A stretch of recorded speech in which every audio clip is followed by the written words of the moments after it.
Om Ajnanatimirandhasya Jnananjanashalakaya Chakshurunmilitam Yena Tasmai Shri Gurave Namaha. Nama Om Vishnupadaya Krishna Presthaya Bhutale Srimate Bhaktivedanta Swamin Nitinamine Namaste Saraswate Deve Gauravani Pracharine Nirvishesha Shunyavadi Paschatya Deshatarine Jaya Shri Krishna Chaitanya Prabhu Nityananda Shri Advaita Gadadhara Srivasadi Gaura Bhakta Vrinda Hare Krishna Krishna Krishna Hare Hare Hare Rama Rama Rama Hare Hare. Om Namo Bhagavate Vasudevaya. Narayanam Namaskritya Naram Chaiva Narottamam Devim Saraswatim Vyasam Tato Jayam Udirayet. In this session we'll be discussing from 3 verses 39, 40 and 41 of the 14th chapter of the first canto of Srimad Bhagavatam.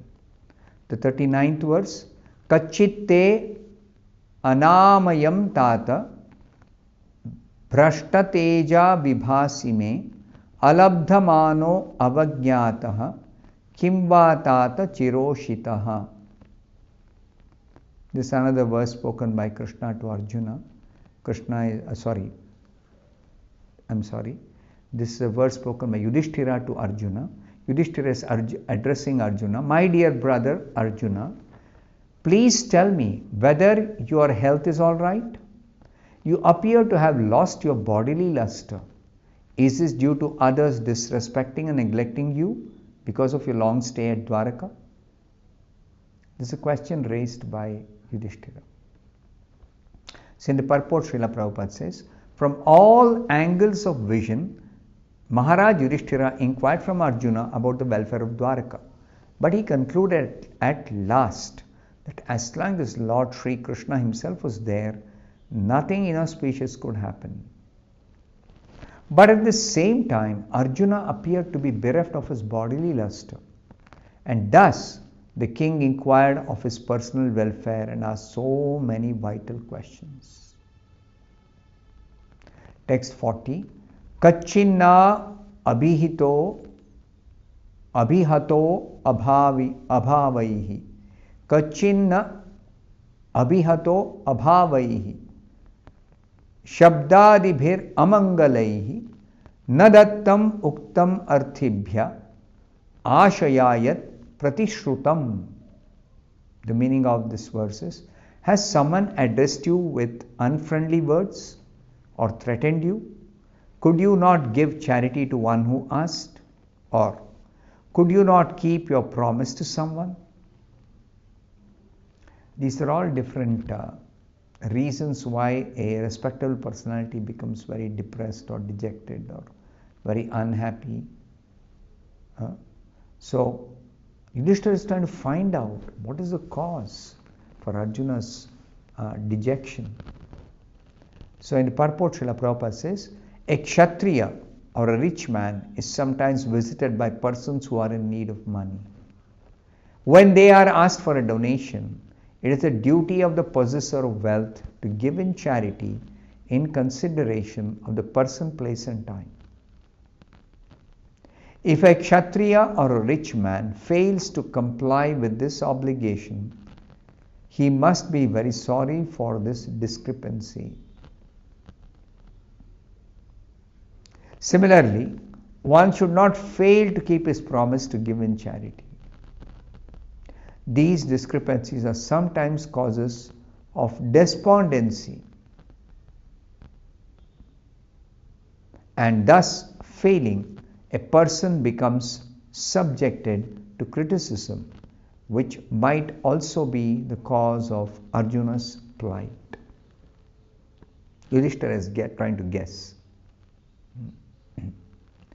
So, one should never go back on one's promise made to somebody to give charity. That's a Vedic culture. And if somebody does default, then there is such a person is subject to criticism. So Arjuna is being questioned by Yudhishthira, did you undergo any humiliation like that?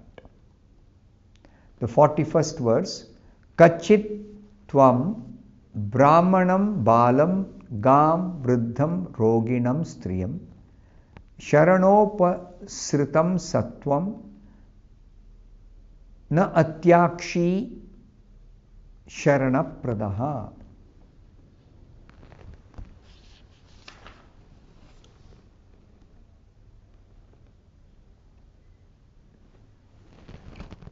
The meaning of this verse is, you are always the protector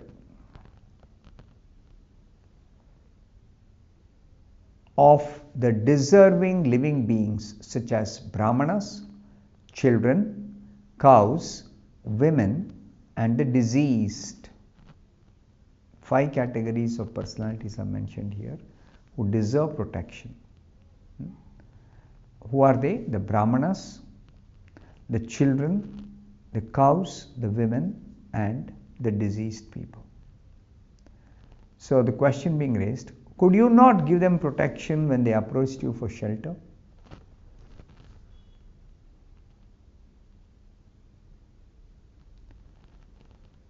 In the purport, Srila Prabhupada says, the brahmanas who are always engaged in researching knowledge for the society's welfare work, both materially and spiritually, deserve the protection of the king in all respects. What is the position of a brahmana? Prabhupada is explaining why these 5 categories are singled out for specifically giving protection, to be given protection by the king. Why? So it is one by one Prabhupada will explain. The brahmanas, they are always engaged in society's welfare work. And what kind of welfare activity they perform? They are researching knowledge about society's welfare. They are conversant with the Vedas, and therefore they apply the Vedic principles and teaches. So, such brahmanas have to be protected by the king. Similarly, the children of the state, the cow, the diseased person, the woman, and the old man specifically require the protection of the state or a Kshatriya king. They have to be given special protection, not the ordinary one. If such living beings do not get protection by the Kshatriya or the royal order or by the state, it is certainly shameful for the Kshatriya or the state. So they deserve to get protection, and the king should be giving them protection. Then only there will be prosperity and peace in the state, at the state level.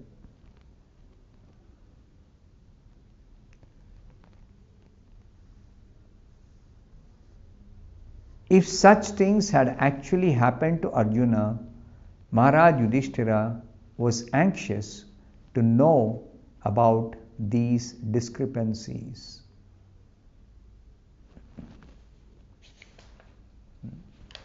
So these were the different questions raised by Yudhishthira in questioning Arjuna. What is the cause of Arjuna's dejection? Unprecedented. So different ways he is questioning just to ascertain that, is it really true that Krishna has departed to his personal abode, has left the earth planet? Is it true? That is what Yudhishthira is trying to ascertain. And before he concludes anything, he is trying to pacify and wants to ascertain the actual facts of the case. So the society was a very evolved society. it was not that people were living in uncivilized way or primitive way. No, it's a very, very highly cultured society. The indications are very clear here. If a great personality is disrespected, then it is a cause for great concern, because the society was very, very well organized and people were properly trained how to respect great personalities, and it was meticulously followed by everyone, and the society was an evolved society. So therefore Arjuna appears to have lost his bodily luster. We do not know what is bodily luster in Kali Yuga. Such bodily luster is seen in persons who have got the strength of doing some tapasya, some voluntary penance, and then they develop a certain spiritual bodily luster. Such luster is not seen among ordinary people or even extraordinarily intelligent, materially intelligent people. You cannot see such luster. It's only to be seen in transcendentalists. And it's also said here that Arjuna is such a great personality, but somebody threatens Arjuna or addresses him with unfriendly words, that's a cause of great concern. Even though Arjuna is powerful, he does not want to utilize his power for some ordinary purposes. So therefore the questions are being raised to find out whether Arjuna's cause of dejection is something that happened while Arjuna was returning home in Hastinapura from Dwaraka. Did somebody threaten you? Did they address you with unfriendly words? That means in the Vedic culture, people greet each other in a very respectable way, because the culture is very advanced. Whereas if somebody is not showing the proper due respect to another person, the society becomes gradually degraded. Society will go to degradation. And loss of such values means people cannot properly practice spiritual life. Spiritual life is always on a foundation of values. You just can't make a show of some ritual and become a spiritually advanced person. That never works. So all the Pandavas, all the devotees, they are always transcendentally situated, which means they are untouched by the illusory energy. So therefore they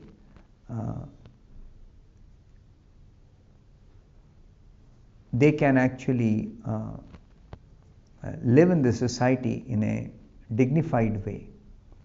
Otherwise it becomes very difficult for civilized people to interact with others who may not be civilized. So therefore in the former times the society was properly divided and people used to follow the principles very strictly, and therefore the culture was very, very advanced. That is what is explained in the scriptures. So I'll stop here. Thank you very much. Hare Krishna.